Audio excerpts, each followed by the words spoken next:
आजादी का Amrit Mahotsav.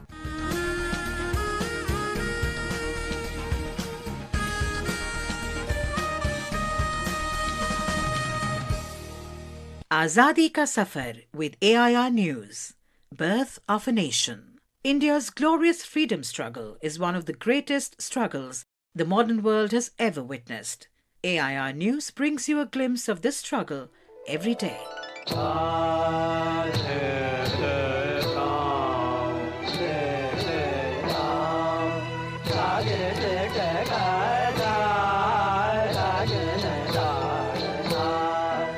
On the 10th of January 1616, England's first official ambassador to India, Thomas Roe, came to the court of Mughal Emperor Jahangir at Ajmer.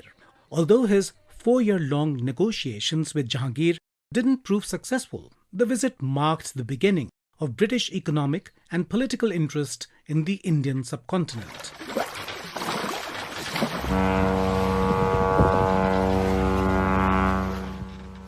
Roe arrived at the port of Surat in September 1615 with a letter from King James I to the then reigning Mughal Emperor Jahangir seeking a trade agreement. Determined that his arrival to the Mughal Empire should be an occasion of dignity and splendour, Roe did not leave the ship for a full week, mainly due to arguments over customs searches.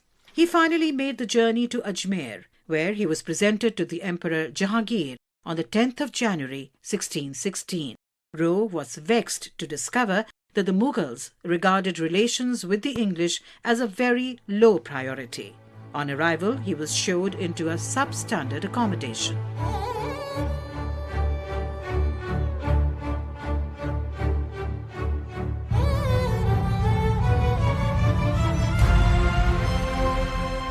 Roe lived in the Mughal Empire until the 17th of February 1619, during which time he laboured to improve England's reputation among Mughal officials and tried desperately to obtain a royal farman for permanent trade. He eventually returned to England in 1619 without the trade agreement.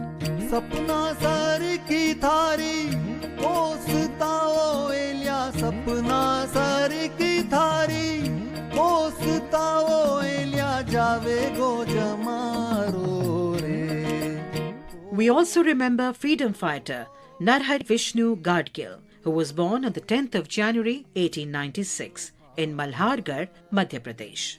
Popularly known as Kaka Saheb Gadgil, he was an erudite lawyer and an outstanding literary figure.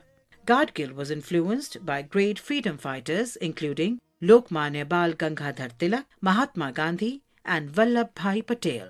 Spiritual leaders Swami Ramakrishna Paramhans and Swami Vivekananda also made a deep impression on him. For his active participation in the national freedom movement, he was imprisoned 8 times by the British.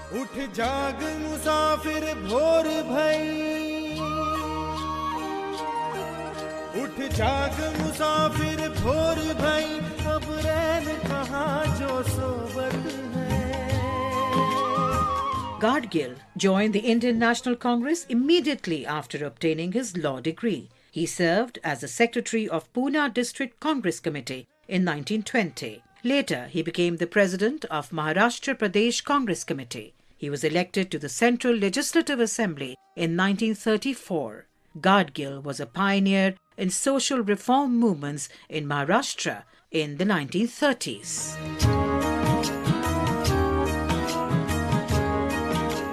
After independence, Gadgil served as a minister in the first Central Cabinet of India between 1947 and 1952. He held the portfolios of public works and mines and power. He is credited with initiating the project of building a military caliber road between Pathankot to Srinagar via Jammu and Kashmir as a part of strengthening India's hold over the region during and after the 1947 Indo-Pakistan War. He also initiated important development projects including Bhakra, Koyna and Hirakud dams. Gadgil also served as the governor of Punjab.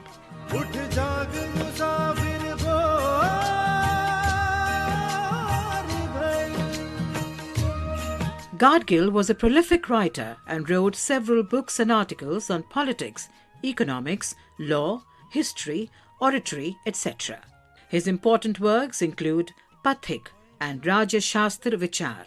For his great contribution to Marathi literature, he was elected president of the Marathi Sahitya Sammelan in 1962. He remained committed to the welfare of the public till his death on the 12th of January 1966. That brings us to the end of this episode of Azadi Ka Safar with AIR News. See you in the next episode tomorrow.